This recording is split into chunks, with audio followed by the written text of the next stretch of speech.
te da su corazón en templos y en hogares, te invoque nuestra lengua, tú reinarás sin mengua de París hasta Joló, a tiempo que esperamos tu imperio en el oriente, la fe de Filipinas es como el sol ardiente, como la roca firme, inmensa como el mar. La iniquidad no puede ser de estas islas dueña. Quedará en nuestros montes tu celestial enseña.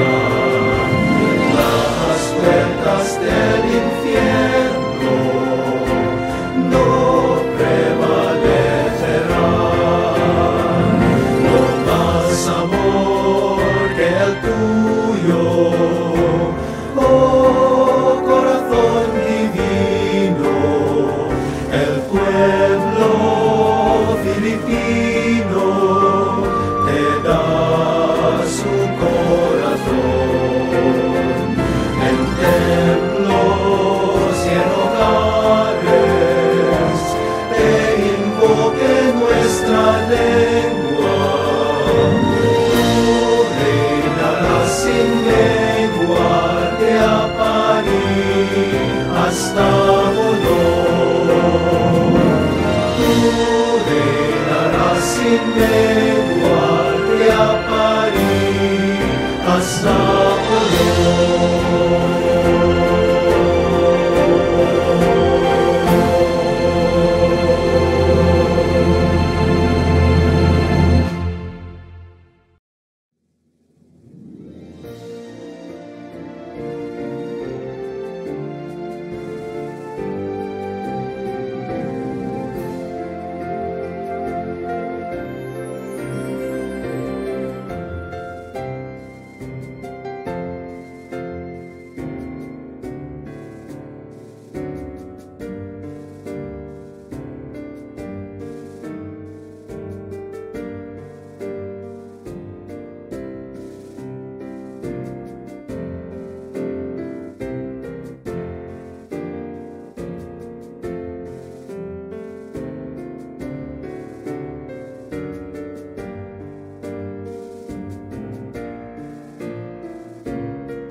O Panginoon, nananalangin ako na bigyan mo ng kapayapaan, katahimikan at kagalingan ng aking tahanan sa pamamagitan ng iyong banal na pagpapala. Biyayaan mo at patnubayan, O Panginoon, ang aking mga pagsisikap at mga gawain, at ang lahat ng mga umaasa sa akin at sa mga inaasam at hinahangad ko. Alisin mo sa isipan at puso ko ang mga masasamang balakin at makasalanang damdamin. Punuin mo ako ng pagmamahal sa aking kapwa at bigyan mo ako ng lakas ng loob at kahinahunan sa mga panahon ng kagipitan upang aking mapaglabanan ang hirap ng buhay. Patnubayan mo ako at ipagsanggalang, O Panginoon, sa mga panganib at kawalang katiyakan ng mga pangyayari sa daigdig na ito.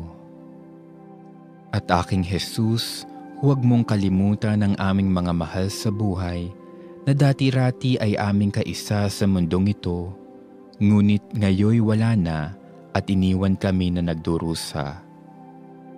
Kami ngayoy binibigyang aliw ng gunita na sila ay nananatiling tapat sa iyo at sila ay hindi mo tinalikdan sa oras ng kanilang kamatayan.